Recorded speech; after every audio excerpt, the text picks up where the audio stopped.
nandito tayo ngayon sa emergency generator at yung low insulation ko para sa 110 gumagana or pumapalo or nagkakaroon ng reading. So kailangan nating maremedyohan or mahanap kung ano nga ba yung sanhi nito. So dito tayo ngayon, tingnan natin yung mga pwede nating patayin. So pagka ganito, nasa emergency tayo, ang ginagawa ko muna, hindi simula ko sa ilaw. So simulan natin sa mga ilaw. Kasi hindi ka naman basta pwede magpatay din dito. Katulad nitong eto, nautical equipment, tapos interior com. So malamang nandito yung CO2, fire alarm. So magkakaroon ng alarma or disruption sa barko kasi alarma magugulat sila bakit may alarma ganun. So dapat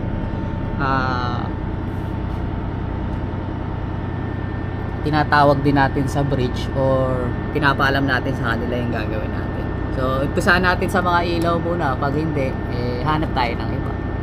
Umpisahan natin sa dito.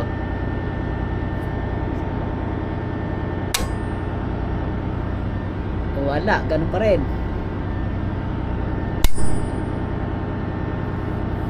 Dito naman. Wala, ganun pa rin. Sige, balita ko kayo pag nakita ko na. Tignan ko lang muna yung pwede nating patayin bukod doon. Okay? So gaya nung nabanggit ko last time, may alarma kasi tayo sa 110 volts na low insulation emergency, at nakita natin doon yung interior communication and nautical equipment. Dahil hindi naman tayo basta pwede magpatay, so tinignan lang natin kung ano-ano ba yung sakop nung nitong breaker na to. So ayun, lumalabas, ayan, meron siya auto telephone, public address, electric clock.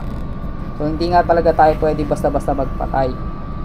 Kaya ang ginawa natin, hinanap lang natin yung pwede nating patayin, at saka yung alam nating walang disruption sa sa ibang tao, tulad nitong clear view screen.